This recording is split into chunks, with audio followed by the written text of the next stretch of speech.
Pode ir. Pronto. Fiquem à vontade. Obrigada, professor. Bom, agora sim, vamos iniciar de uma forma formal aqui nosso congresso. E vou apresentar o Dr. Cristiano Rude. Ele é médico gastroenterologista, ele trabalha com medicina integrativa, é especialista em nutrologia enteral e parenteral, e vai trazer para a gente muita informação interessante sobre microbiota, a microbiota oral, intestinal e a saúde sistêmica. Oi, doutor, obrigada, viu? Muito honrada aqui com sua presença, muito conteúdo bom, muito feliz. Muito obrigado pelo convite, obrigado pela comissão organizadora, pelo convite gentil. E vamos lá, falar de microbiota oral para dentistas, acadêmicos de odonto é uma responsabilidade grande, mas é interessante porque existe essa interação toda desse sistema, né? Como antes do início da apresentação, a gente informalmente conversando aqui já com o grupo, a presença da microbiota intestinal cada vez mais vem sendo estudada como sendo um alvo nos mecanismos de equilíbrio e desequilíbrio saúde e doença. Entretanto, muitas vezes a saúde bucal no sentido de microbiota oral, ela é negligenciada. E existe uma participação importante dela nesse processo, existe uma interação bidirecional dela com a microbiota intestinal, e é sobre isso que a gente vai conversar. Deixa eu compartilhar a tela, pegar o que é o PDF final esse. Vocês conseguem ver a tela? Perfeito. Joia. Eu vou minimizar um pouquinho, só para a nossa imagem não cobrir. Joia. Bom, então o tema que ficou decidido, que decidimos conversar sobre, que seria interessante, que teria essa boa interface, é a relação entre a microbiota oral, a microbiota intestinal e a saúde sistêmica. Então, para começar, para essa apresentação, não tenho nenhum conflito de interesse, exceto a mau trato digestório, e eu gostaria de dividir com vocês qual vai ser a agenda, então, da apresentação. Eu dividi em 4 tópicos. Claro que esses tópicos, meio que se mistura com o outro, mas a ideia é a gente conversar sobre um panorama da microbiota humana, a importância da microbiota, por que ela é importante na saúde humana, estabelecer elos de acordo com a literatura, o que a literatura fala para a gente dessa relação de microbiota oral e microbiota intestinal, e conhecer propostas intervencionistas, não todas, mas algumas que são importantes para o entendimento geral. Bom, então, começando pelo panorama da microbiota humana, a primeira coisa é a gente entender por definição. Então, em geral, profissionais da saúde saberiam definir o que é microbiota humana, né? E é uma coisa que está tão em voga, na mídia leiga, inclusive, que para qualquer pessoa fica relativamente fácil definir o que é microbiota humana se a pessoa disser, é a flora humana, ou seja, os micro-organismos que convivem conosco nesse processo de vida humana, nesse tempo de vida humana que nós temos. Só que se a gente for na literatura, por definição, essa é uma definição que eu achei interessante, simples, objetiva, é o conjunto de micro-organismos que habitam no e interagem com o corpo humano. Reparem que aqui em microbiota humana, a gente não está falando de microbiota intestinal, até porque isso não está aqui na apresentação, porque senão ia se estender demais, vocês já vão ver que tem bastante slide aí para a gente conversar. Quando nós observamos esse entendimento da microbiota, nós entendemos que ela, inclusive locais que eram previamente considerados como estéreis, por exemplo, o líquido amniótico, onde o bebezinho fica dentro do útero, de fato, aquele líquido que circula o bebezinho, até um tempo atrás achava-se que era um líquido estéril, hoje em dia não, já se sabe que não é um líquido estéril. A primeira evacuação de um bebezinho, o mecônio, imaginava-se que aquilo ali não tivesse nenhum micro-organismo. Não, na verdade já se sabe que existe sim micro-organismos ali. Então, mesmo a criança, dentro do útero materno, o líquido amniótico, ele não está envolto por um líquido completamente estéril. Tá? Então, essa é a importância da microbiota, que ela não se restringe ao intestino, mas pele, olhos, boca, nariz, todo o compartimento físico nós temos microbiota, nós não temos nenhuma área do corpo que seja completamente estéril. E essa relação do corpo humano com a microbiota, ela pode ser feita basicamente e de maneira muito didática, dividida em 3 tipos, né? Pode ser uma interação comensal, na qual os micro-organismos eles se beneficiam, mas eles não trazem nenhum dano ou nenhum prejuízo para o corpo humano. Pode ser na forma simbiótica, em que é uma relação bidirecional, ou seja, existem benefícios para ambos, tanto para os micro-organismos quanto para o corpo humano. Ou então ela pode ser uma relação patogênica, né, em que há danos ao hospedeiro. E, obviamente, se alguém usa algum antibiótico, vai ser uma relação patogênica também para o micro-organismo. O problema é a revanche dele depois.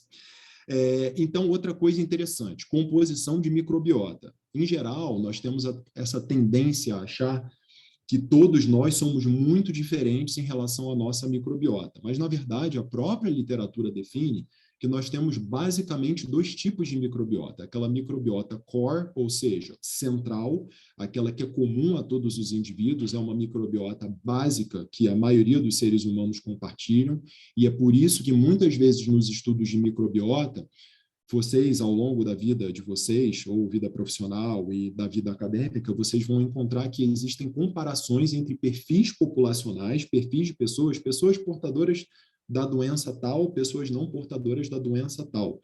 E aí define-se um perfil de microbiota, tanto do indivíduo, entre aspas, saudável, porque ainda não existe essa definição ao certo do que é uma microbiota saudável. O que a gente sabe é que existe um padrão que seja mais repetido nas populações, em comparação a determinados tipos de doenças, determinados tipos de condição de saúde que apresentam, na verdade, alguns tipos de micro-organismos diferentes do que aquelas pessoas não portadoras daquela condição. Então, a microbiota core, né, seria aquela que compartilhamos, que nós, em geral, temos todos e dividimos aquelas mesmas características de micro-organismos. Só que existe uma microbiota humana variável, ou seja, aquela que vai ser única nos indivíduos na dependência de diferentes fisiologia e dependente também de diferentes estilos de vida. Tá? Então, fisiologia e estilo de vida, eles fazem um molde, eles definem, eles reorganizam, eles reapresentam uma microbiota junto a uma microbiota basal que a maioria de nós compartilha. E essas variáveis são de diferentes tipos. Aqui nós temos um exemplo de uma criança envolta num plástico bolha com um capacete, provavelmente não exposta à famosa vitamina S de sujeira. Provavelmente essa criança vai ter uma microbiota diferente de uma outra criança que brinca no play, se joga na areia, se joga na grama, vai para a praia. Então, quer dizer, essa exposição ao longo da vida, no crescimento e desenvolvimento dessa criança, fará também com que ela esteja exposta a diferentes tipos de microbiota do tipo variável do que uma criança que tem uma vida mais urbana, mais num apartamento, que, enfim, não tem uma exposição tão grande ao meio ambiente. Nós temos aqui o exemplo da comida, e aqui uma coisa que eu costumo falar, comida de verdade, né? Comida fresca, sustentável, local, sazonal, né? Que não seja embalada, industrializada, não é que ninguém vai comer isso, mas no final das contas o que os estudos mostram é que, principalmente para a microbiota intestinal, esse tipo de alimento não é interessante para a saúde, diferente disso daqui, tá? Que possui uma série de fitoquímicos que vão moldar a saúde física enfim, inclusive a microbiota. Aqui, a pessoa dormindo, de fato, a gente percebe e a gente sabe, os estudos vêm mostrando que a microbiota ela também tem um ciclo circadiano, né? Então,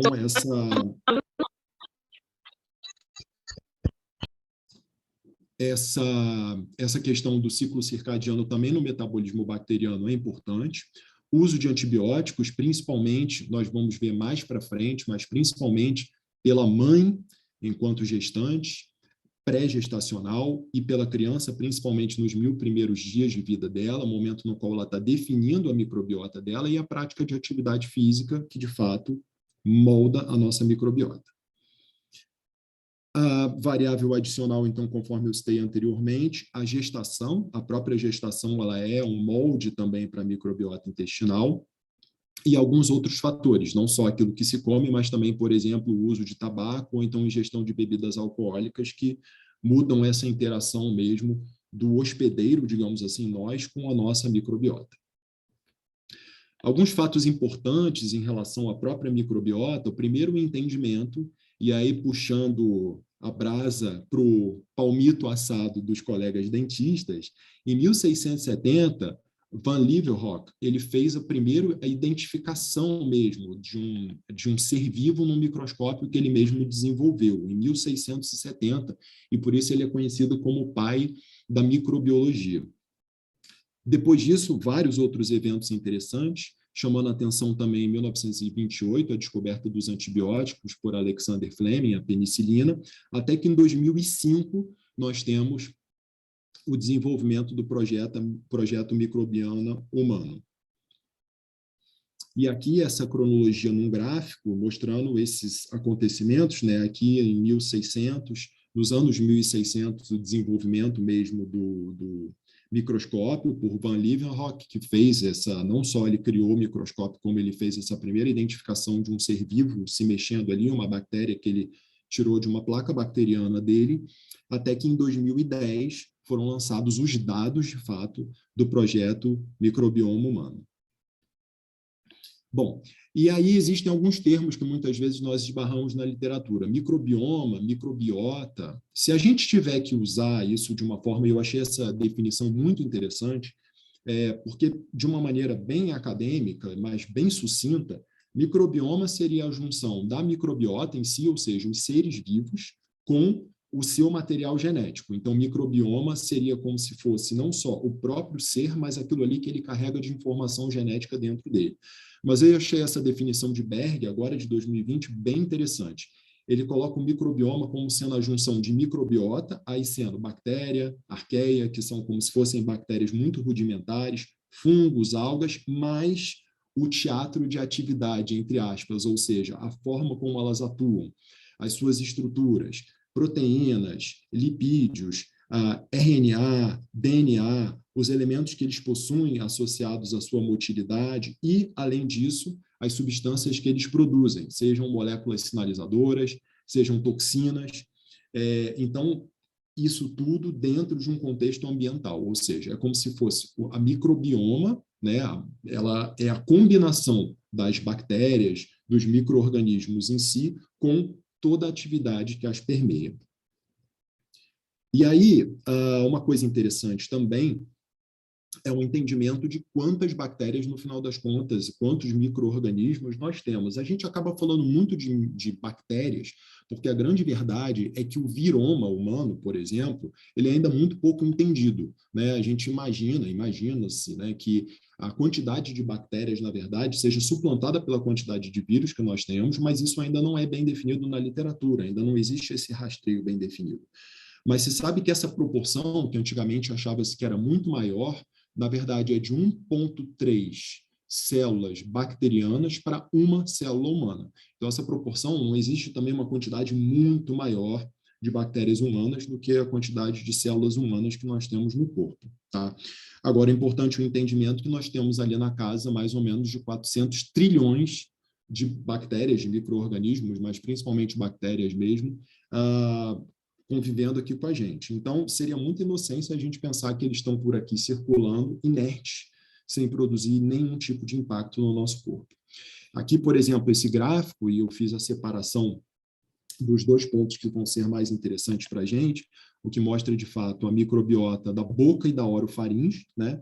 Alguns exemplos de bactérias ali presentes, e aqui a microbiota presente no intestino delgado e também no intestino grosso.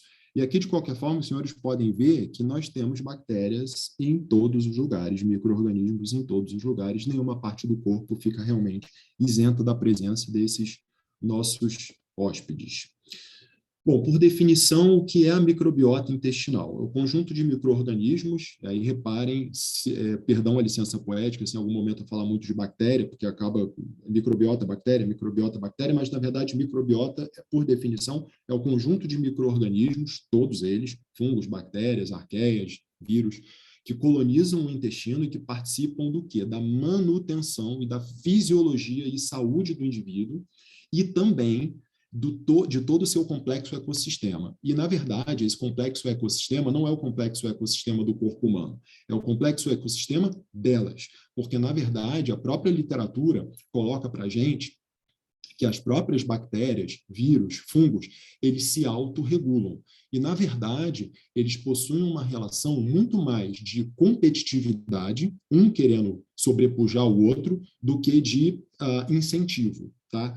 Então, esse conjunto de micro-organismos, eles têm função no nosso corpo, né? Por definição, eles têm função, e eles vão ser importantes na manutenção da fisiologia e da saúde. Só que, claro, quando existe um desequilíbrio, a tendência é que isso não aconteça e que exista, pelo desequilíbrio, uma disrupção da fisiologia e uma disrupção da saúde, definindo um quadro de doença.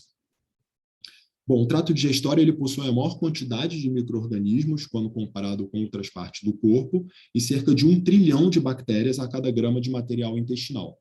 Então, é mais ou menos aquela conta. Considera-se que nós temos mais ou menos 400 ml de material no nosso intestino, e então isso dá, em média, 400 trilhões mesmo de bactérias que estão ali presentes.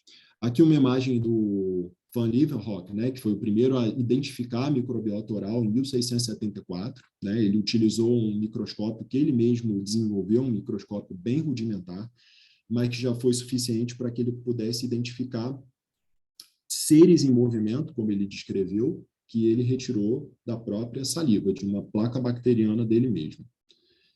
E a microbiota oral, o que a caracteriza? Bom, a cavidade oral é um ambiente complexo, né, que inclui habitats microbiológicos distintos. Aqui nós temos nessa imagem a separação, né, palato duro, palato mole, gengiva, lábio. A cavidade, na verdade, o espaço de separação entre os dentes, ela é composta também por vírus, bactérias, protozoários, arqueias e fungos de 700 tipos diferentes. Provavelmente a área do corpo com maior complexidade de microbiota efetivamente.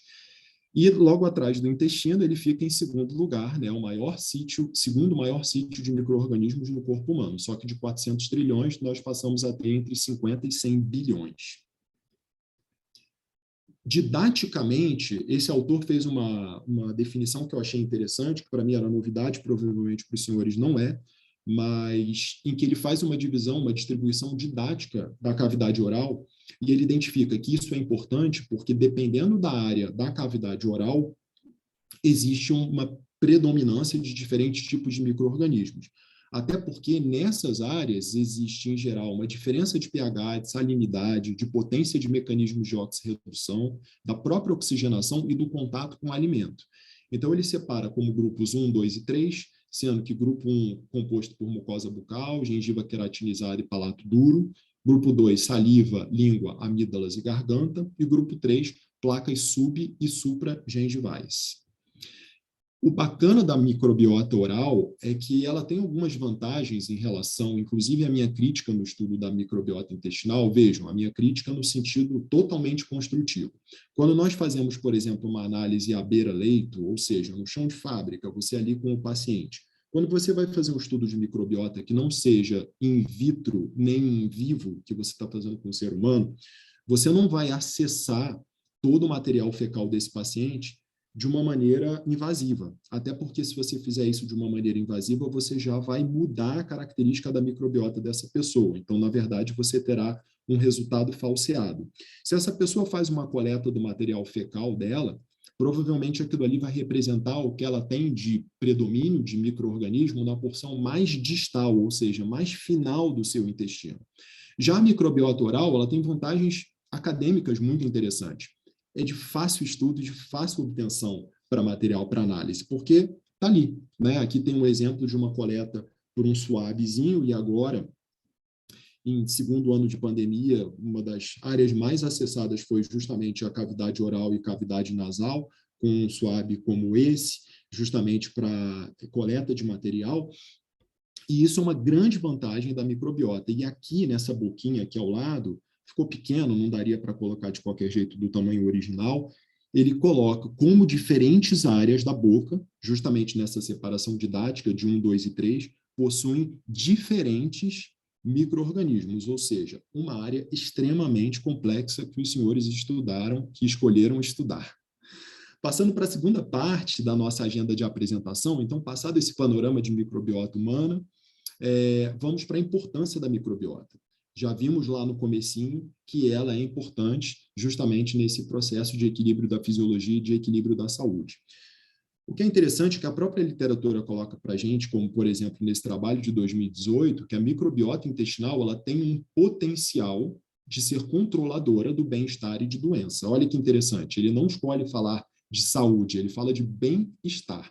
Ou seja, o equilíbrio da microbiota transcende a questão da saúde e vai além também desse conhecimento que nós temos hoje em dia, da participação, inclusive, da microbiota em questões neuropsiquiátricas. Então, por exemplo, hoje em dia fala-se muito de psicobióticos, justamente porque existe esse conhecimento de que, sim, bactérias, vírus, fungos, mas principalmente as bactérias, as mais estudadas, e fungos, eles produzem substâncias que impactam, sim, na saúde do nosso sistema nervoso central e vão interferir na saúde, inclusive, das nossas emoções. Então, isso vai muito além de simplesmente o termo clássico de saúde, mas também de bem-estar humano.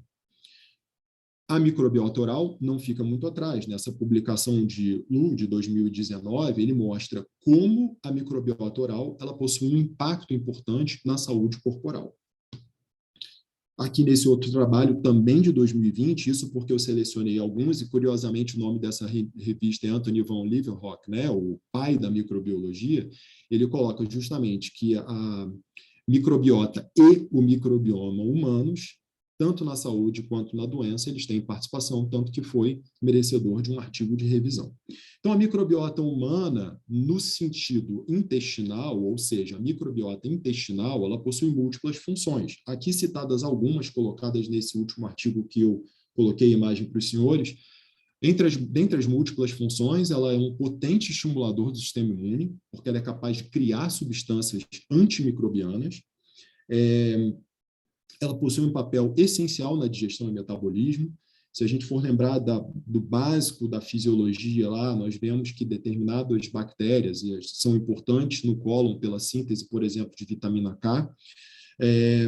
Elas controlam a proliferação epitelial celular por esse próprio mecanismo de competição que elas possuem entre elas, mas também elas funcionam como bons sinalizadores, protetores, por exemplo, de desenvolvimento ou estímulo ao desenvolvimento de doenças como, por exemplo, neoplasia de cólon, como a gente vai ver mais à frente.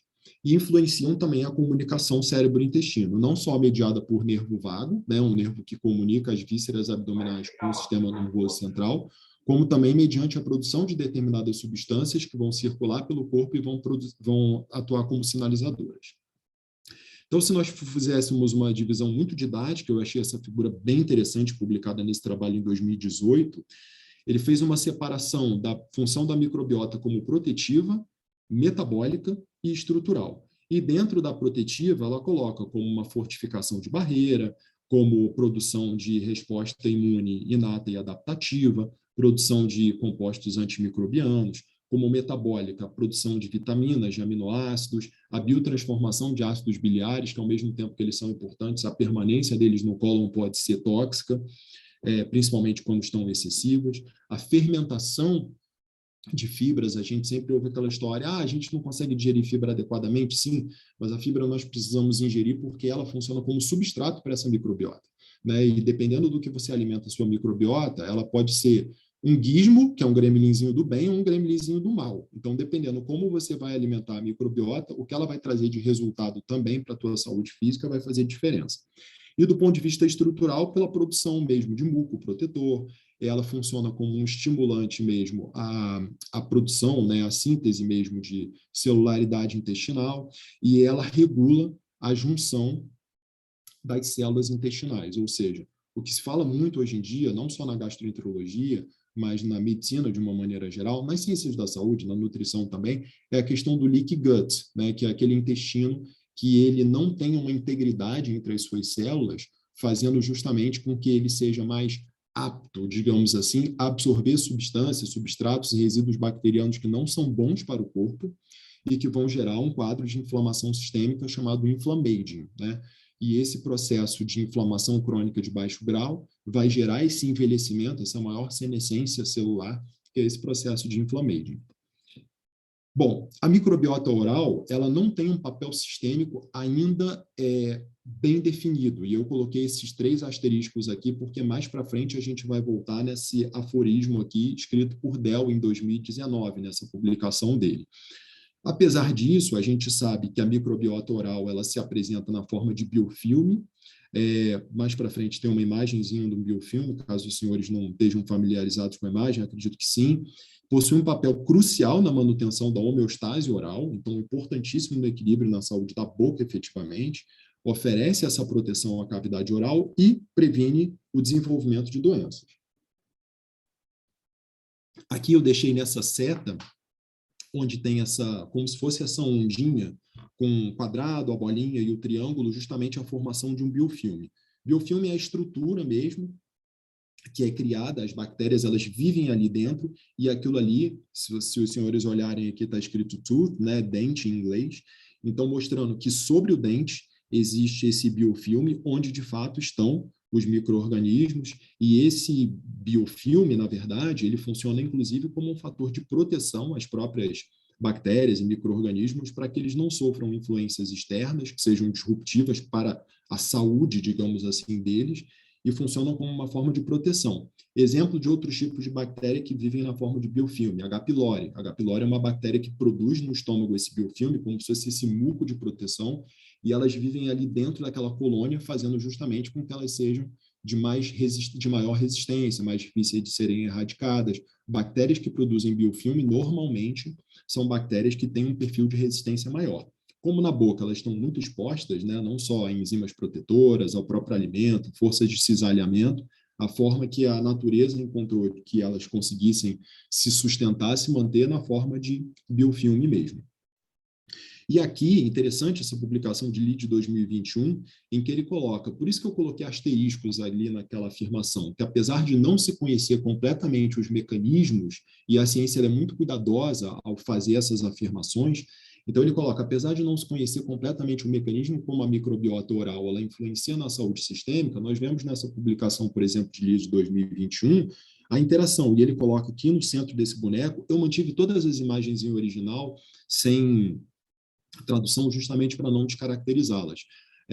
Mas ele coloca, por exemplo, a microbiota oral e o impacto em neurodegeneração, doença cardiovascular, doenças vasculares, diabetes, hiperlipidemia, ou seja, alterações no colesterol, câncer de pâncreas, câncer gastrointestinal, artrite reumatoide, neoplasia de estômago e neoplasia pulmonar, ou seja, mesmo ainda não se conhecendo completamente o mecanismo como essa interação de saúde sistêmica e microbiota oral é dada, a própria literatura já coloca pontos bem significativos mesmo, dizendo que sim, existe uma interação, sim, existe uma participação, sim, existe uma correlação, pelo menos de associação. Mesmo que não seja de causalidade ainda definida, existe associação.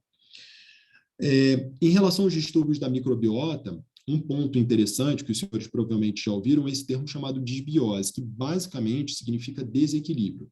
O estado de equilíbrio da microbiota intestinal, ou de qualquer microbiota, da microbiota humana em eubiose, ou seja, em equilíbrio.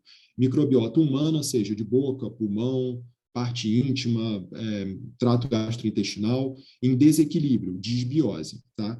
E por que é importante? Aqui eu coloquei alguns exemplos para os senhores, trabalhos são diversos, múltiplos, mas eu coloquei alguns aqui para, sob o ponto de vista didático, vermos a associação que existe mesmo de desequilíbrio na microbiota intestinal com múltiplas doenças. Por exemplo, doenças inflamatórias do intestino, tipo doença de Crohn, retocolite ulcerativa, obesidade, diabetes, doenças metabólicas, doenças autoimunes, com produção de autoanticorpos, doenças cardiovasculares, por estresse oxidativo e isquêmico, quadros alérgicos. Então, quer dizer, o próprio desequilíbrio da microbiota intestinal, um quadro de disbiose intestinal, levando a esses diferentes tipos de condições, das mais diversas possíveis, por um problema, observação, nascido no intestino, um desequilíbrio intestinal.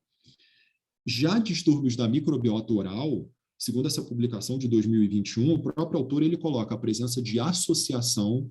Lembrando, pessoal, que associação não é causalidade, ou seja, causalidade é você definir, por exemplo, que cigarro é um fator de risco para câncer de boca, por exemplo. Existe uma causalidade ali.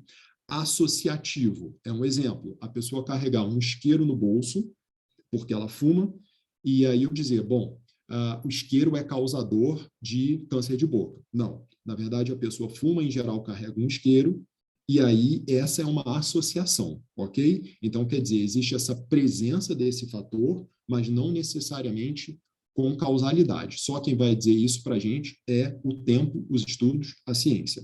Então, nessa publicação de 2021, por exemplo, já se encontra essa definição, na verdade, que o desequilíbrio da microbiota oral se associa a doenças das mais diversas. Por exemplo, doença periodontal, Alzheimer, diabetes do tipo 1 e tipo 2, câncer de cólon, câncer de pâncreas e aterosclerose, que funciona como um fator de risco para alguns tipos de demência também, as demências vasculares, para as doenças cerebrovasculares e para as doenças cardiovasculares.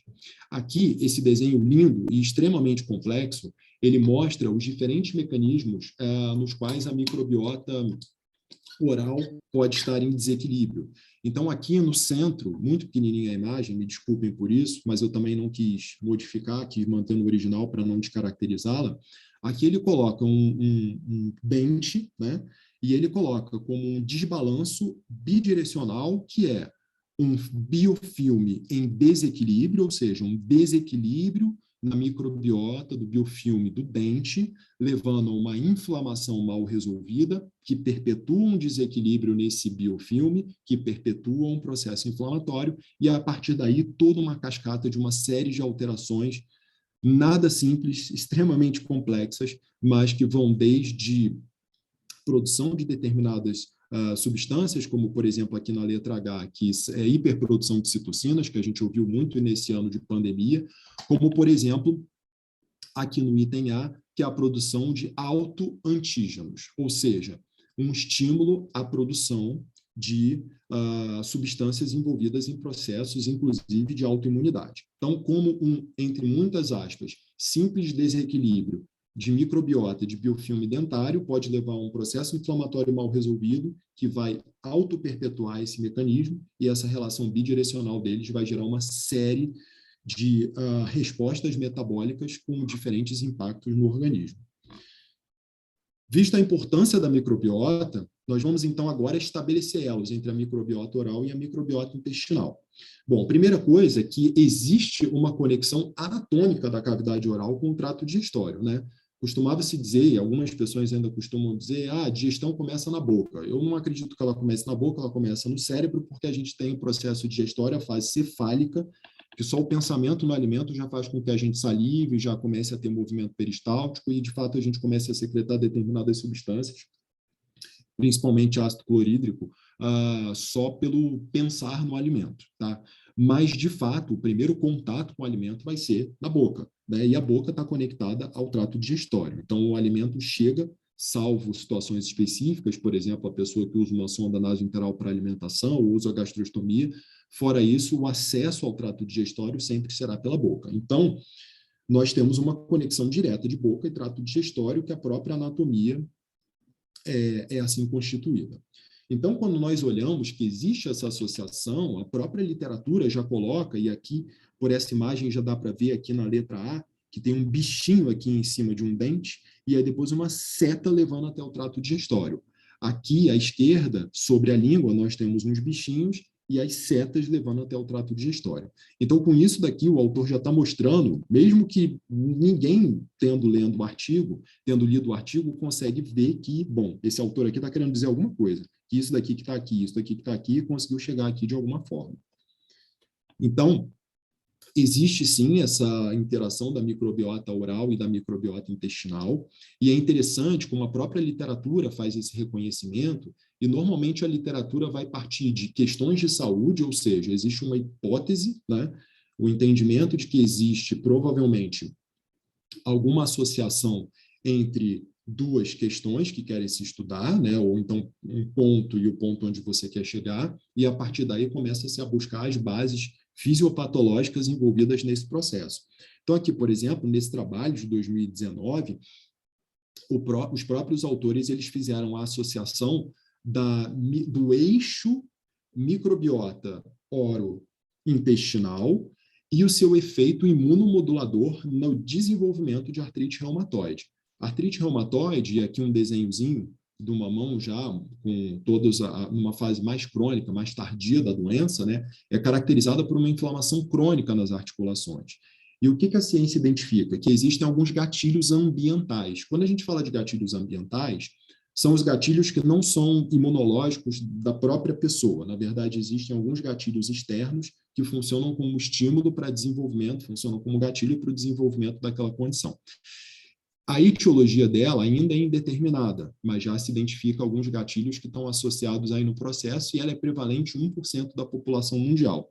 Olhem, os senhores, que interessante. Em 1918, Ernest Sturridge, ele relatou melhora sintomática de um portador de artrite reumatoide depois de diagnosticar e tratar esse paciente de uma periodontite. E aqui em inglês o título, caso de artrite reumatoide tratado por ionização de uma membrana periodontal. Ou seja, passados mais de 100 anos, e eu fiz até essa provocação na minha rede social, com essa imagem, onde nós estamos, né? Que parece que a relação da microbiota com o trato intestinal, com a saúde sistêmica, como se fosse uma coisa muito nova. Na verdade, o entendimento, o reconhecimento, talvez seja muito novo, até pela conclusão muito recente do projeto humano, projeto Microbioma Humano. Entretanto, esse conhecimento já é publicado e relatado desde 1918. Então, já existe essa associação. E a principal suspeita nessa associação de periodontite e artrite reumatoide é justamente o Porphyromonas gingivalis, né? Em 2013, Janssen fez essa publicação em que ele fazia essa associação, né? A bactéria mais envolvida na periodontite, associada ou então envolvida ao processo de desenvolvimento de artrite reumatoide. Mecanismo possível: provavelmente pela produção de um anticorpo contra a enzima bacteriana, que é caracterizado como anticorpo anti-PPAD. Shimada, em 2016, quando fez esse trabalho, o que ele colocava era justamente que esse autoanticorpo, né, produzido contra essa enzima bacteriana, também tinha similaridades contra determinadas estruturas das sinóvias, né, áreas mesmo das articulações, que são, de fato, quem sofre o processo de inflamação dentro do quadro de artrite reumatoide. Então, provavelmente, o mecanismo envolvido, não necessariamente exclusivamente esse, mas muito provavelmente associada a essa produção de anticorpo por essa bactéria, pelo corpo, né, pelo próprio corpo, contra uma enzima bacteriana, mas esse anticorpo vai ter uma ação também nas articulações. Além disso, né, o P. gingivalis ele atua perpetuando esse ciclo de disbiose e inflamação. Então, aqui nós temos nesse desenho mais ou menos aquele caminho bidirecional daquele gráfico bem completão, bem grandão, bonitão, que é justamente uma microbiota oral em disbiose, levando a um quadro de inflamação, que auto-perpetua esse desequilíbrio na microbiota, que perpetua, então, a inflamação. Então, um ciclo vicioso aqui. E esse quadro inflamatório, muito provavelmente, não ficando restrito à boca, mas se difundindo por todo o corpo, porque todo o quadro inflamatório ele tem repercussão sistêmica em maior grau, que aí seria um quadro, por exemplo, de uma septicemia, ou em menor grau, que é a tal da inflamação crônica de baixo grau, que leva ao quadro de inflammaging, né, a combinação de inflamação com o envelhecimento, senescência celular, e que, cronificados, eles vão gerar problemas dentro da ordem das doenças crônicas não transmissíveis. Diabetes, hipertensão arterial, doença cerebrovascular, e por aí vai. O Porphyromonas gingivalis, ele também pode alcançar o intestino porque ele é resistente à acidez gástrica. E lá ele vai alterar a composição da microbiota e a sua complexidade. Então, na verdade, tudo que eu poderia falar, tudo que eu posso falar das próximas doenças que eu vou citar, né, que já são bem documentadas na literatura, a associação mesmo com disbiose da mucosa oral e doenças sistêmicas poderia se resumir a essa imagem aqui, né? A bactéria, que das mais envolvidas, ou a mais envolvida no quadro de periodontite, ela é resistente à acidez gástrica. Então, ela pode chegar no trato digestório e a microbiota oral, nós vamos ver para frente, ela é muito mais resiliente às mudanças diferentes da mucosa intestinal. a microbiota intestinal, que é muito mais delicada e ela é muito mais sensível às mudanças de alimentação, exercício físico, sono, antibiótico, terapia. Já a oral, ela é mais resistente. Então, a presença dessa bactéria na mucosa oral, ultrapassando o trato digestório e chegando até o intestino, desequilibra a microbiota, reduz a sua complexidade e a gente sabe, porque nós vimos lá na frente, que a microbiota oral, a microbiota intestinal, num quadro de desbiose, de desequilíbrio, ela gera várias doenças sistêmicas. Então, esse é um outro mecanismo. Então, não só o efeito local inflamatório, gerando um quadro de inflamação de baixo grau que vai se perpetuando, como também a própria migração da bactéria até o intestino, desequilibrando a microbiota, reduzindo sua complexidade e fazendo realmente com que exista uma maior tendência a desenvolvimento de doenças inflamatórias sistêmicas. Aqui um ponto interessante também, nessa publicação em 2018, por exemplo, eu achei bacana essa imagem, porque mostra justamente aqui em cima, onde tem como se fossem esses quadradinhos, aqui a gente tem a gengiva, abaixo um endotélio e abaixo um vaso sanguíneo.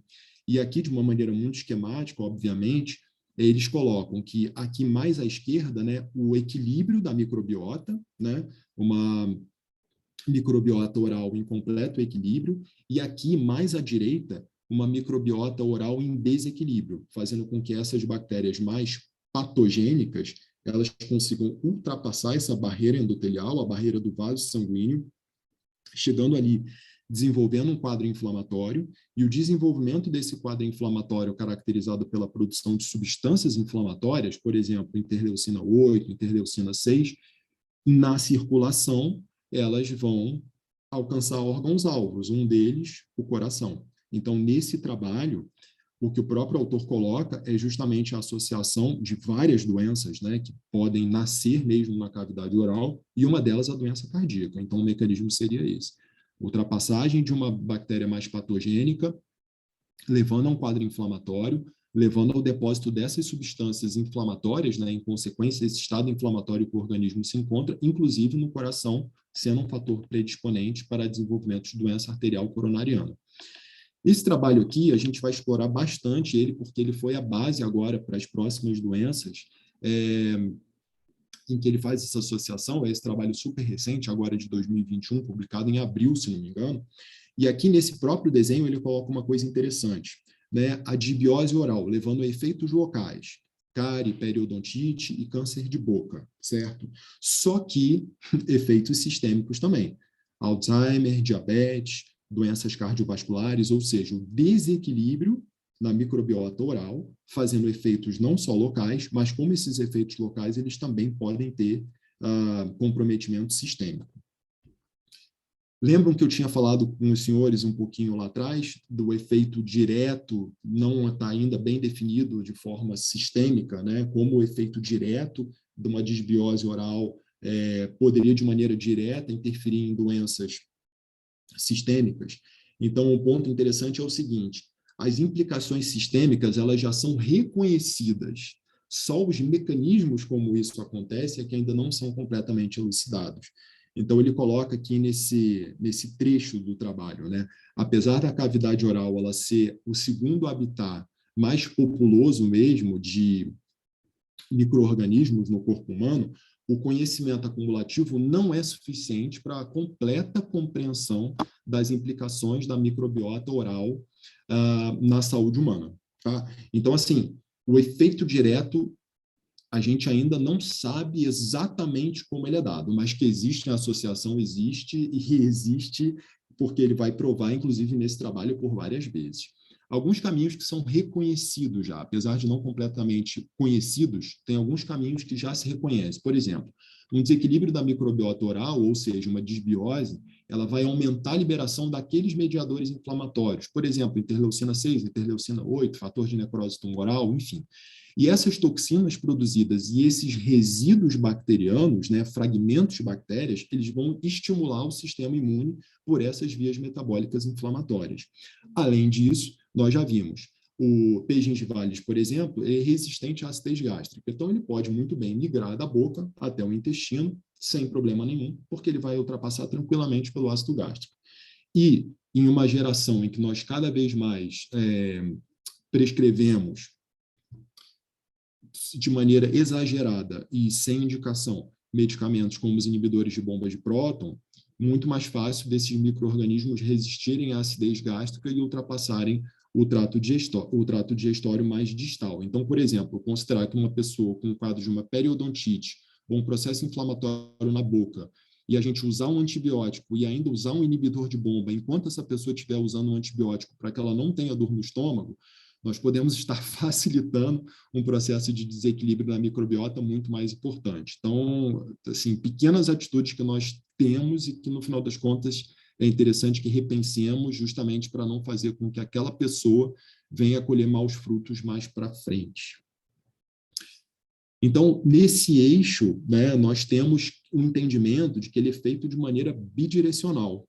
Apesar da literatura ela não ser muito clara, dizendo para a gente como a microbiota intestinal influencia na microbiota oral, até por conta dessas características que eu já falei, que a própria literatura coloca, que as bactérias, né, o microbiota oral, ela é muito mais resiliente às mudanças do que a microbiota intestinal, que é muito mais delicada. A própria literatura coloca para a gente que isso é feito de maneira bidirecional, né? E interessante saber que essa própria comunicação bidirecional, ela não é só da microbiota oral com a microbiota intestinal. Ela também vai esbarrar em outras estruturas, por exemplo, secreção biliar, a integridade da mucosa intestinal, a secreção de ácido do estômago. Todos esses são mecanismos que eles poderiam funcionar, inclusive, como impedidores, digamos assim, desse relacionamento bidirecional da microbiota oral com a microbiota intestinal. Seriam fatores muito mais de proteção para o trato digestório, faz muito sentido a gente pensar nisso, que existem diferentes estruturas no trato digestório que são mais produtoras de substâncias que seriam, digamos assim, tóxicas para a microbiota oral. E a gente não tem isso ao contrário, né? A gente não tem esse mecanismo de proteção reversa do trato digestório, oferecer à boca esse mesmo nível de proteção. Então, apesar desse entendimento de que a comunicação é bidirecional, talvez a microbiota intestinal seja muito mais influenciada pela microbiota oral do que o contrário. Aqui um exemplo de trabalho, por exemplo, as doenças inflamatórias intestinais. O autor, né, o próprio Park, ele coloca que tanto o Crohn quanto a retocolite ulcerativa, elas são doenças caracterizadas por um processo inflamatório crônico na mucosa do trato digestório. A retocolite ulcerativa, ela vai acontecer no cólon e no reto. Doença de Crohn pode acontecer de qualquer lugar entre a boca e o ânus, né? Não sei se os senhores já tiveram a oportunidade de ver a manifestação oral de doença de Crohn, mas é possível também. E essa alteração que acontece, esse processo inflamatório na mucosa, ele acontece em consequência a um aumento da permeabilidade, ou seja, aquela tal integridade lá da mucosa impedindo a entrada de compostos tóxicos, resíduos bacterianos, toxinas bacterianas, toxinas produzidas mesmo pelo próprio processo digestório. Existe um aumento da permeabilidade da via digestiva, fazendo com que o acesso seja facilitado por esses resíduos e por esses micro-organismos, e junto a isso, invariavelmente, tem-se alteração na microbiota, caracterizado por uma redução na diversidade e uma mudança na composição, a tal da história. Quando você compara pessoas que possuem uma determinada condição e pessoas que não possuem, você identifica que existem diferenças. Aquela microbiota variável, aquela microbiota core, pode ser diferente entre essas pessoas, e é isso que a literatura determina, né? Quando faz essa avaliação, identifica padrões diferentes de microbiota entre pessoas portadoras e pessoas não portadoras de determinadas condições de saúde. E uma observação interessante publicada nesse trabalho de 2011, a presença também de uma bactéria predominante da cavidade oral, que é o Fusobacterium nucleatum, no intestino de pessoas portadoras de doença inflamatória intestinal. E a característica é ela ser uma bactéria habitual da cavidade oral e rara no intestino saudável. Então, nesse pensamento, os autores têm esse entendimento. Bom, existe alguma coisa ali que faz com que realmente exista essa possibilidade dessa bactéria de via oral, de cavidade oral, estar associada na gênese ou então na perpetuação da doença inflamatória intestinal. Apesar de não ser uma associação de causalidade, né, não existe uma causa definida que isso daqui, o Fusobacterium nucleatum, é o causador, existe essa associação. Possivelmente existe uma participação dessa bactéria nessas pessoas que são portadoras da condição de doença inflamatória intestinal, já que é rara de ser encontrada em pessoas não portadoras da doença. Em relação ao câncer coloretal, aqui umas imagens, né, exemplos realmente de lesões neoplásicas. Os estudos eles mostram que existe um padrão de disbiose, ou seja, de desequilíbrio na mucosa intestinal em pessoas que são portadoras de câncer de cólon, né, e sempre comparando com pessoas que não são portadoras. E o que as pesquisas encontram, e aqui eu coloquei exemplo para os senhores, 3 publicações, 2 do mesmo autor, que eles identificam, mais uma vez, né, a presença também do F-nucleato e do P. gingivalis em tecidos tumorais e na mucosa intestinal de portadores de neoplasia intestinal. E uma coisa interessante, que eles fizeram um trabalho in vitro e identificaram que, quando eles pegavam a mucosa, esse trabalho, na verdade, foi em modelo animal. Eles pegaram ratos e colocaram um modelo de neoplasia de cólon nesses ratos, e o que eles colocaram, eles inocularam nesses tumores o P. gingivalis. E o que eles observaram? Que o P. gingivalis ele estimulou um maior crescimento dessa neoplasia. Então, in vitro, né, em modelos animais, eles não podem afirmar isso em seres humanos, mas eles identificaram que o P. gingivalis, nesses modelos animais, ele foi capaz de produzir um estado pró-tumoral, ou seja, um maior desenvolvimento, maior crescimento desse tumor quando feita a inoculação nessas células tumorais. Pegarmos uma doença que aparentemente não teria associação, a doença hepática crônica. Então, por exemplo, aqui nessa imagem do figadinho, mais rosinha, você tem um padrão histológico, um padrão de lâmina de biópsia. E aqui à direita, nesse fígado um pouco mais amarronzado, você já tem um padrão diferente. Mesmo não conhecendo nada de histologia hepática, a gente consegue identificar que aqui à esquerda, o fígado normal, ele tem pontilhados muito pequenininhos, e aqui à direita ele já tem esses halos maiores, mais esbranquiçados, né? Isso daqui é a característica da presença de maior grânulo, maior quantidade de gordura no tecido hepático. Muito a gente ouve, a pessoa está com o fígado gorduroso, deu esteatose, basicamente caracterizado por isso daqui, tá? A presença de gordura no fígado. Então, a doença hepática crônica é caracterizada, então, por uma disfunção tardia do fígado, também conhecida como cirrose hepática. Existem várias causas, ingestão de álcool, medicamentos, mas uma causa muito importante, doenças virais, né, hepatite B, hepatite C, mas uma causa muito importante que cada vez mais vem aumentando sua incidência é a esteatohepatite, também conhecida como NASH, né, que é a esteatohepatite não alcoólica ou então metabólica, como tem se usado um novo termo. E o que se identifica, basicamente, doenças metabólicas, alterações metabólicas que estão associadas a maior infiltração de tecido gorduroso. E essa infiltração de tecido gorduroso, no longo prazo, vai começar a gerar um mau funcionamento do fígado. O que a análise de metagenômica já tem mostrado? E aqui eu deixei a observação. Uma análise metagenômica é quando você faz uma análise genética de uma determinada comunidade mesmo de micro-organismos. O que eles identificaram por essas análises? Que existe invasão e colonização por micro-organismos da cavidade oral no intestino de portadores de cirrose hepática. Ou seja, mesma coisa, micro-organismos que são prevalentes da mucosa oral, na verdade da cavidade oral, que se apresentam no intestino de portadores de cirrose hepática.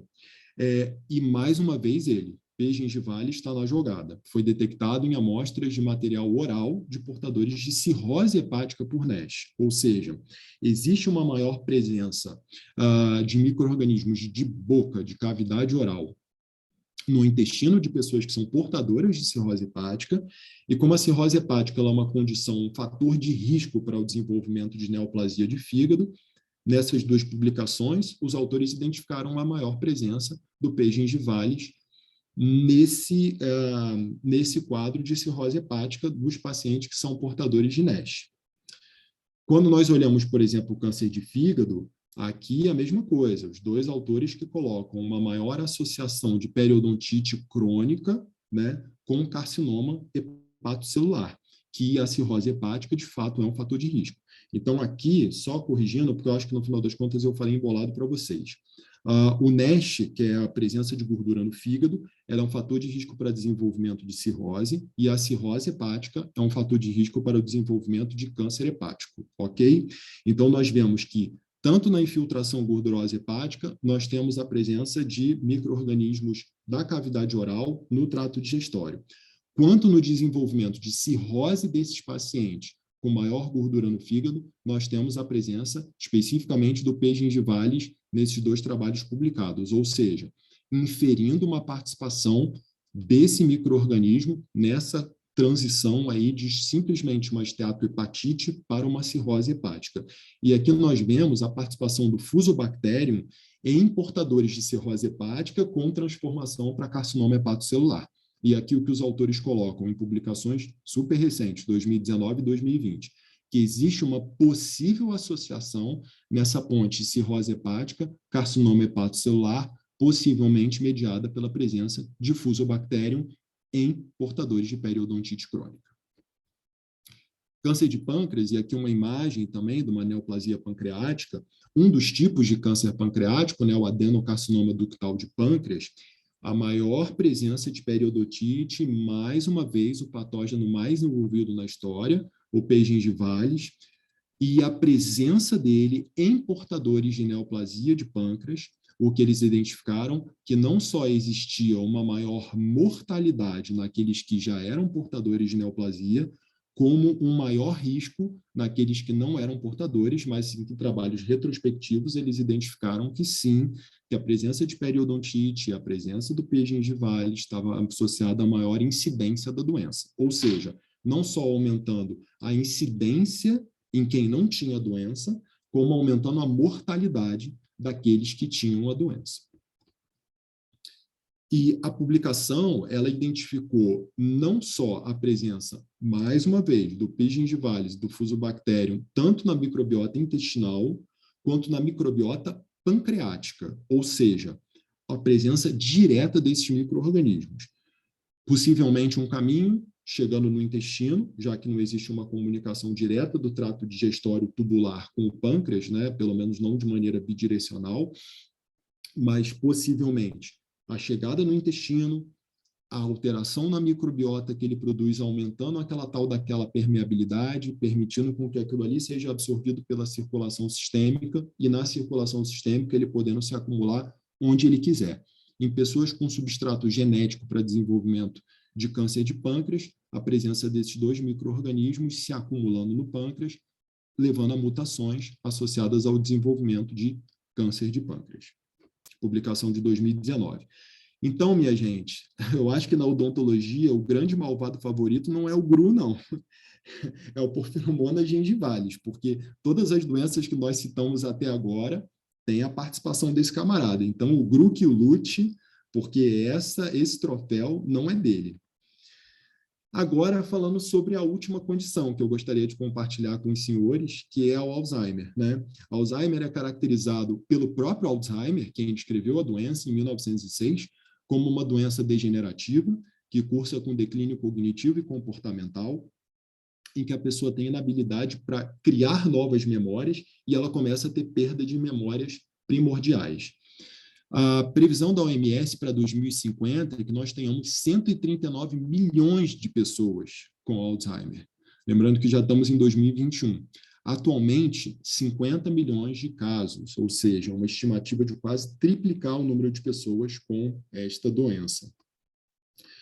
Cada vez mais temos evidências de que o mecanismo de desenvolvimento de Alzheimer, ele não só seja um mecanismo neuronal, mas que exista, de fato, mecanismos imunológicos que estão associados.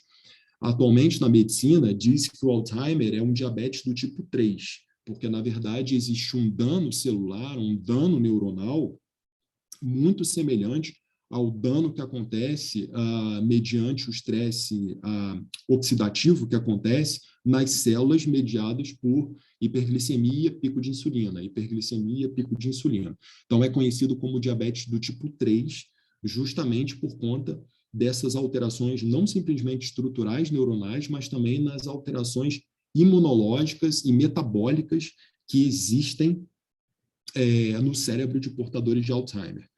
Bom, tem associação com a microbiota oral? Duas opções, resposta binária, ou sim ou não. Ganhou quem respondeu sim. Mais uma vez ele, o nosso malvado favorito aqui, o nosso GRU P. gingivalis, que é o patógeno-chave, segundo essas duas publicações de 2013 e 2019, nos quadros de periodontite, mostrando evidências da presença de fragmentos dessa bactéria e de enzimas produzidas por ela no cérebro de pessoas portadoras de Alzheimer.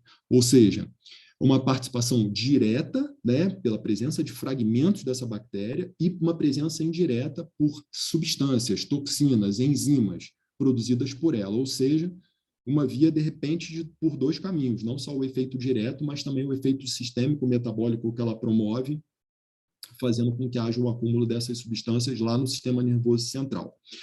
E o que postula-se, então? Postula-se justamente que esses micro-organismos patogênicos da cavidade oral e suas substâncias, né, subprodutos, toxinas, fragmentos, provoquem um dano na barreira hematoencefálica. Eu vou pular um slide só para mostrar para vocês e eu já volto. Então, olha só, essa daqui é uma barreira hematoencefálica, tá? Imagina que essa área rosinha aqui, com esse pontinho aqui azulado, que isso, de fato, seja uma constituição da barreira hematoencefálica. Apesar dessa imagem não falar especificamente de microbiota oral ou de microbiota intestinal, eu achei a imagem em si interessante, então eu trouxe, dei o devido crédito para a autora aqui. E aí o que ela mostra nessa imagem é que nós temos essa chamada tight junction, que é mais ou menos o que acontece no intestino, né, para manter a integridade intestinal, essa junção entre as células por essas estruturas que compõem a tight junction. E a barreira hematoencefálica, né, ela é garantida também pela integridade dessas tight junctions. E aí o que acontece? Quando existe uma ruptura, uma perda dessa integridade da barreira hematoencefálica, no final das contas, você permite com que a mesma coisa aconteça no intestino, com que aqueles resíduos bacterianos, toxinas, consigam ultrapassar o sistema nervoso central, provocando um processo inflamatório ali naquele local. Então, postula-se que esses micro-organismos da cavidade oral, e aqui mais uma vez o malvado favorito, né, o P. gingivalis, ele promova, junto com as suas substâncias tóxicas, um dano na barreira hematoencefálica. É como se ele promovesse um maior dano ali, permitindo justamente com que a passagem dele, a ultrapassagem dele e seus resíduos fossem facilitados. Isso pode funcionar como um gatilho para a doença, claro, naquela pessoa que tem um substrato genético para que isso aconteça também, ou ainda piora de um estado neuroinflamatório, ou seja, a pessoa que já tem o diagnóstico tendo uma piora clínica, ou a pessoa que não tem o diagnóstico, mas tem um substrato genético, aquilo ali funcionando como um gatilho para que aquele processo aconteça. E aí nós temos, então, os três mecanismos básicos do desenvolvimento do mal de Alzheimer, que seriam um quadro neuroinflamatório cerebral, lembrando dessa nova analogia que o pessoal usa, que é o diabetes do tipo 3, o depósito de substância amiloide, que é muito associado à doença de Alzheimer, que é inclusive identificado em estudos de ressonância magnética específicos, a presença de maior depósito dessas substâncias, e a fosforilação, que num termo bem, uma tradução bem simplista, a fosforilação que seria a modificação na proteína tal, fazendo realmente com que a doença, ela de fato se instale, que sejam os mecanismos associados à própria doença de Alzheimer.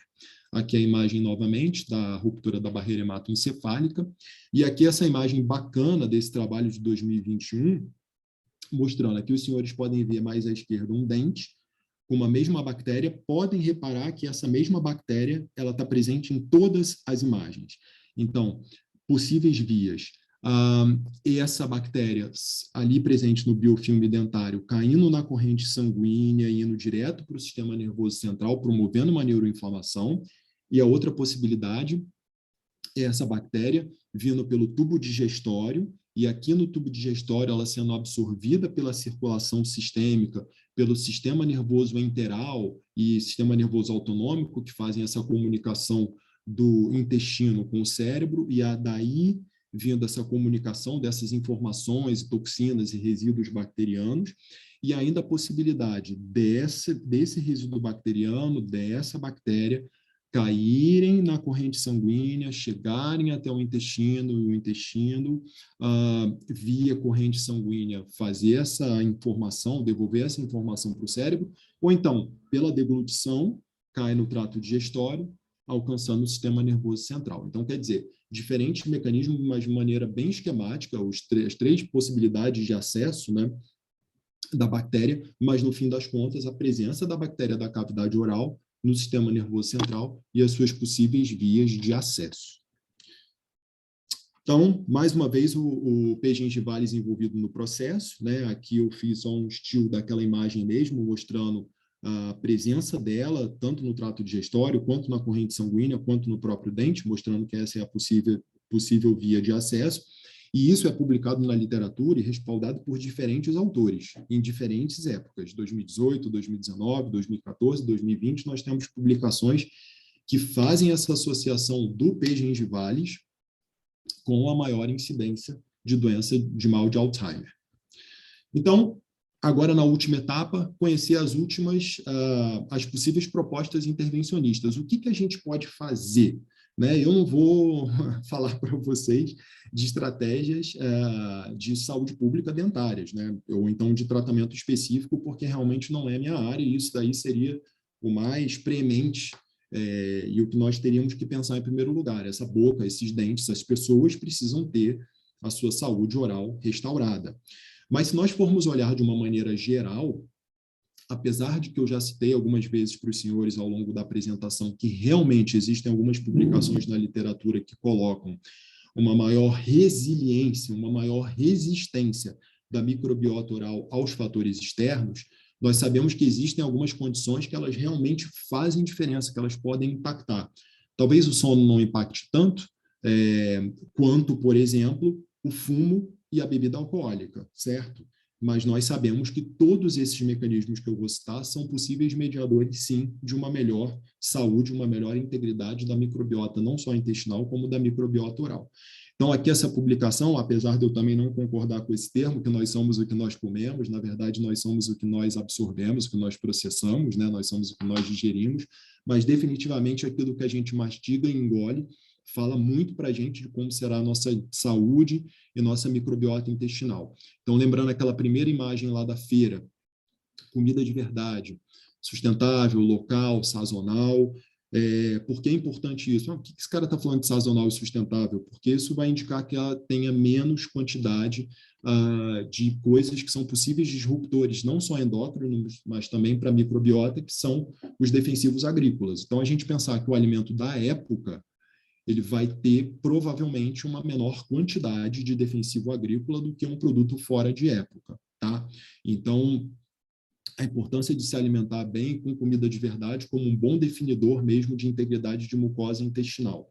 Uma questão importante, o uso de antibiótico terapia. Esse trabalho é bem interessante.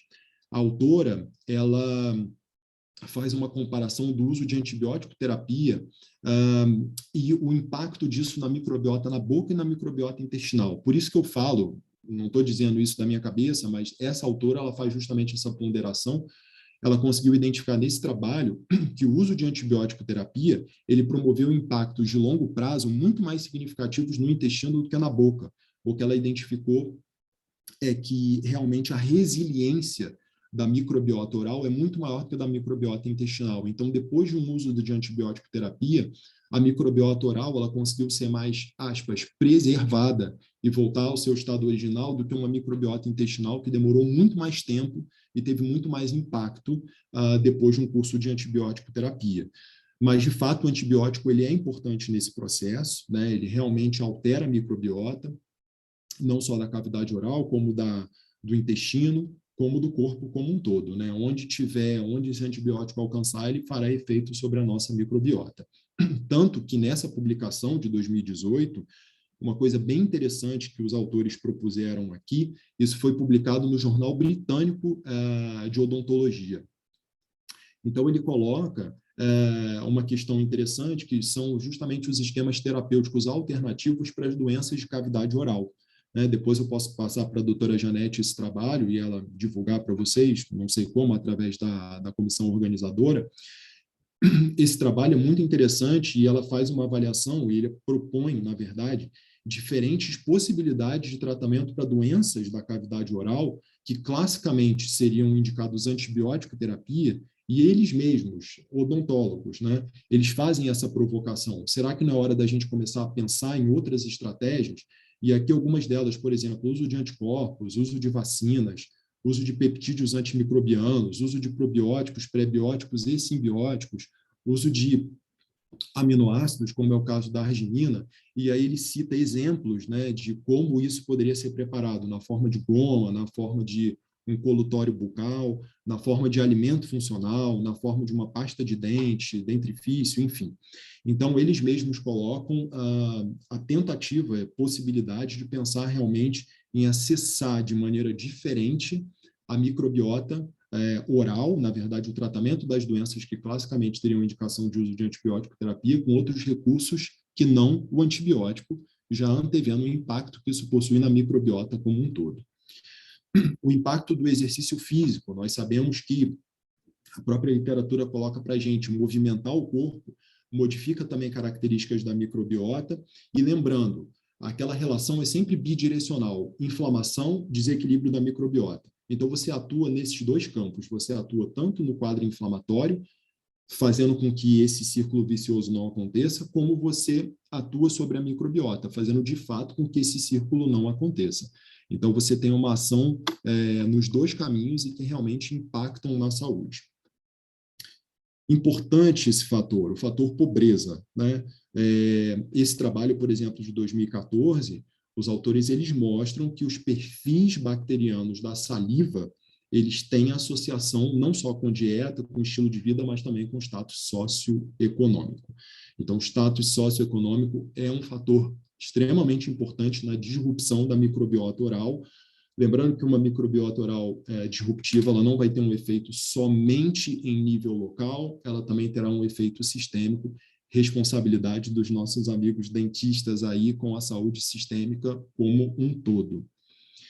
E aqui, que eu havia citado para os senhores também, esse trabalho de 2019 é um trabalho extremamente interessante, e o que ele faz é a avaliação justamente da formação da microbiota e como esses 1000 primeiros dias são importantes. E esses 1000 primeiros dias, eles contemplam do momento da concepção até os 2 anos de vida da criança. Então, não são os 1000 primeiros dias a partir do momento que a criança nasceu, mas sim do momento que ela foi concebida, quando já há aquela vida celular lá dentro, e os 1000 primeiros dias, como isso vai ser importante, inclusive na determinação, realmente, se essa criança vai virar um adulto com alguma doença ou predisposição a alguma doença autoimune, alérgica, como esse momento é importante, não só mesmo do primeiro contato da criança com uma microbiota externa e o próprio trabalho que em 5 minutos de vida a criança ela já tem início de colonização na mucosa oral, isso determinado também pela forma como essa criança nasce, como é a saúde da mãe, e coloca que a principal transmissão de microbiota para a criança é através da cavidade oral da mãe. Muito interessante esse trabalho. Normalmente a gente pensa através da pele, através da mucosa vaginal, se for uma criança nascida por parto normal, ou através da mama, sendo uma criança amamentada, e não. Na verdade, o que ele coloca é que a principal fonte de transmissão da microbiota materna para a criança, né, depois dela nascida, de fato, é a boca. Então, como é importante também ver como é a condição da boca dessa mãe. E uma coisa interessante nesse trabalho que ele coloca, justamente a presença de doença periodontal mais associada a crianças de baixo peso e crianças nascidas prematuras. Então, não só cuidar da saúde da boquinha da criança, mas também dessa mãe, dessa gestante. Daí a importância da gente preparar as mulheres para que possam conceber crianças mais saudáveis. E aqui a questão do sono, que é extremamente importante. Eu havia citado anteriormente para os senhores a importância realmente do sono em relação ao ciclo circadiano das bactérias. Elas também dormem, elas também têm momentos em que elas estão mais ativas e menos ativas, principalmente porque são momentos em que nós ativamos determinadas áreas do nosso cérebro, do nosso sistema nervoso autonômico, do nosso complexo migratório motor, a quantidade de saliva que a gente produz. Então, tudo isso impacta também na quantidade de atividade que essas bactérias elas vão ter, desses micro-organismos de uma maneira geral. E aqui eu gostaria de finalizar com essa frase que eu acho muito significativa, que é da Ellen G. White, se não me engano, é de 1923, em que ela diz que a saúde é um grande tesouro, é o mais valioso bem que os mortais podem possuir. E eu não podia deixar de terminar essa apresentação com uma homenagem aos dentistas. E aqui a minha querida amiga, eu sou convidado para palestrar, eu não sou da organização, então eu posso quebrar as formalidades, uma irmã querida que eu tenho, que é a doutora Janete Fournier, uma pessoa muito querida e que me fez esse convite tão gentil, e eu usei a imagem dela, surrupiada do Instagram dela, para fazer uma homenagem a todos vocês, acadêmicos, profissionais, professores, pós-graduando. Eu estava conversando com a Janete enquanto eu estava montando essa aula, como realmente é apaixonante a odontologia, né? Como a gente pode fazer tanto pelas pessoas através do cuidado da boca, e que vai muito além da questão estética bucal, que é muito importante. Somos seres, né? Somos seres sociais, mas também como esse impacto na saúde da microbiota faz com que sejamos seres humanos mais ou menos saudáveis. É isso. Muito obrigado. Aqui eu deixo meu contato via rede social e eu fico à disposição. Cris, nossa, amei, delícia de assistir essa aula. Você vê hoje de noite, assim, para mim isso aqui parece um lazer, né? Eu tenho certeza que todo mundo também deve ter aproveitado muito. Você teve realmente uma forma de comunicação muito boa, né? Que mesmo para quem é estudante, acho que ficou bem acessível. Agradeço muito, tá? Tudo que você passou. E a minha foto, gente, é você mesmo, viu? Tem uma perguntinha aqui, Cris, posso fazer? Uhum. Se eu não souber, é você que vai responder. O Dr. Lúcio Lemos, ele pergunta se o cortisol pode interferir de alguma forma na instalação da disbiose. Com certeza. Na verdade, tem a imagem eu sou meio enrolado para Zoom, mas vamos lá. Eu vou aproveitar que a gente está aqui na tela. Olha só, essa última imagem, professor, que nós vemos aqui, principalmente na questão do ciclo circadiano, né? Quando a gente tem esse entendimento, olha só que coisa interessante. Nós temos aqui suscetibilidade à infecção, comportamento, regulação do sistema imune, eixo hipotálamo pituitário e adrenal, ou seja, tudo a ver com o cortisol, né? Com a produção e secreção de cortisol. E aqui nessa figura mais laranjinha, mostrando justamente como isso é impactado, né? A via é bidirecional, né? Mas se a gente for olhar aqui à esquerda, né? Comportamento, suscetibilidade à infecção, sistema imune, tudo isso tem a ver com cortisol. E aqui nessa tabela à direita seriam que mais ou menos as consequências disso.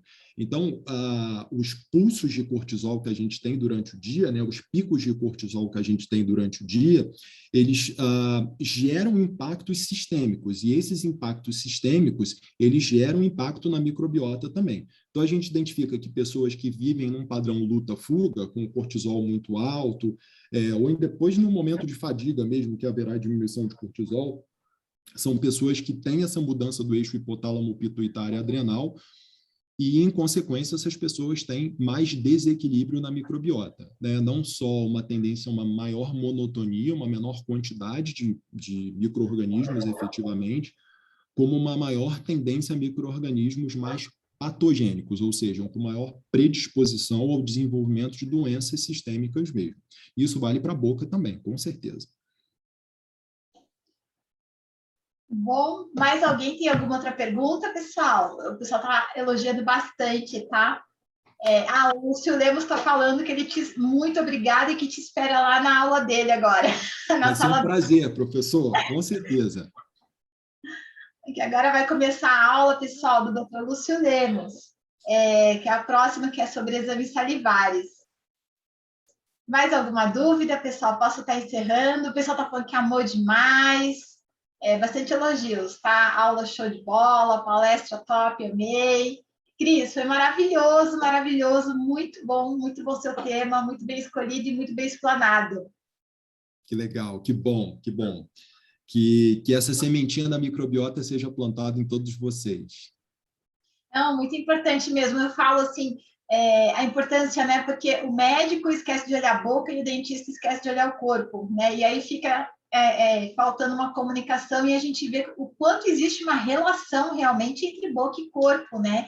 Então, essa palestra foi de suma importância. O dentista tem que entender que quando ele trata realmente um paciente, né, ele não está tratando simplesmente o dente desse paciente, é muito além do que isso. Eu deixei isso muito claro. Gratidão! Jean, você viu que tem uma pergunta? Eu acabei de ver aqui no chat uma pergunta interessante. O uso continuado de antissépticos bucais, do tipo daqueles que dizem eliminar 99,9% do micro-organismos bucais, podem levar à disbiose e agudização de doenças diverticulares e câncer de cólon? Eu não encontrei na literatura nenhuma associação específica com disbiose de cavidade oral associada com doença diverticular. Se a gente for pensar no mecanismo fisiológico, de fato existe todo esse impacto mesmo, a microbiota oral mais disruptiva em disbiose, ela leva uma maior monotonia, uma redução da população da microbiota intestinal, e isso poderia ser um fator de risco, sim, para o desenvolvimento de diverticulite em quem já tem doença diverticular, tá? Ela não estimula a produção de divertícula, mas ela estimula, sim, o desequilíbrio na microbiota intestinal pode aumentar a frequência mesmo de disbiose intestinal e os episódios de diverticulite.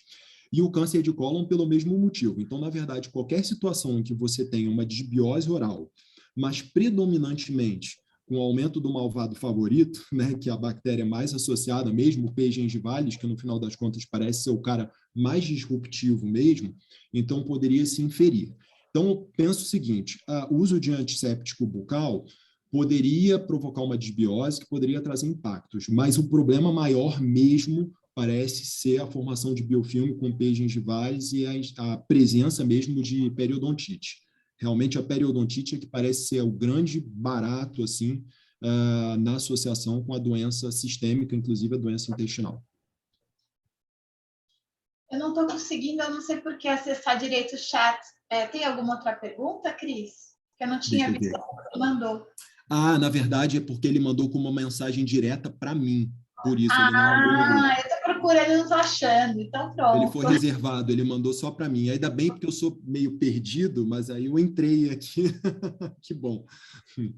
Tá, ótimo. E por acaso, assim, tem uma pergunta que mandaram aqui para mim também, que eu vou falar. Deixa eu só achar aqui, só um momentinho. O paciente é dentro... Peraí. E o paciente que não tem problema de periodontite, mas tem um problema... Como, por exemplo, o paciente edêntulo. Eu não entendi também a pergunta. Se a pessoa, vamos pensar o seguinte, se a pessoa não tem periodontite, que seria a instalação de uma doença já diagnosticada, o interessante, mas que isso ainda não é uma coisa viável do ponto de vista comercial, a gente ainda não tem isso, mas eu acredito todos esses trabalhos que eu apresentei em 2019, 2020, 2021, no final das contas, o que a gente começa a entender é que talvez, e inclusive aquela imagenzinha lá com suave, né, na boca da pessoa, seja realmente que o estudo da microbiota oral seja uma coisa cada vez mais frequente e interessante, até mesmo para diagnóstico do estado mesmo da saúde bucal, né, da microbiota oral. Agora eu não estou conseguindo achar aqui a imagem, mas você estudar a microbiota oral talvez seja o futuro, né? Talvez de fato seja aquilo ali que defina mesmo a condições de saúde e que a gente consiga, através daquilo ali, definir fatores de risco para outras doenças. Então, por exemplo, a pessoa pode não ter periodontite, né, que é a situação assim, bem definida da presença do P. gengivalis, mas você pode ter sim uma disbiose de boca que esteja associado, porque a periodontite ela facilitaria inclusive essa translocação bacteriana. Mas nós vimos que essa translocação bacteriana ela não acontece necessariamente por via vascular, ela pode acontecer pela deglutição mesmo daquela bactéria. Então nós podemos inferir sim que mesmo uma pessoa sem periodontite, se ela tiver um desequilíbrio da microbiota, ela pode ter fator de risco para desenvolvimento dessas doenças, muito provavelmente. Mas quem vai dizer isso para a gente é o futuro e os estudos de microbiota de boca. Vamos acompanhar. Perfeito, Cris. Nossa, preciso... Infelizmente, eu tenho que encerrar. Se eu pudesse, você sabe que a gente ficava, né? Não parava de falar. Amo sempre te ouvir. Muito obrigada realmente pela palestra, em nome não só meu, na verdade, mas do 17º Congresso Internacional de Odontologia da Universidade de Anhanguera. Uma gratidão enorme pelo conhecimento que você passou para a gente hoje. Muito obrigado, pessoal. Obrigado pela presença de todos vocês. Parabéns pelo Dia do Dentista. Muito obrigado. Vocês são fundamentais. E sigam aí no propósito, porque tem muita coisa para fazer. Lembrando sempre, a estética é importante, mas vocês podem fazer muito pela saúde das pessoas, e isso é fundamental. Obrigada. Obrigada, Cris. Boa noite para todos. Tchau, pessoal. Muito obrigada pela presença de todos. Boa noite.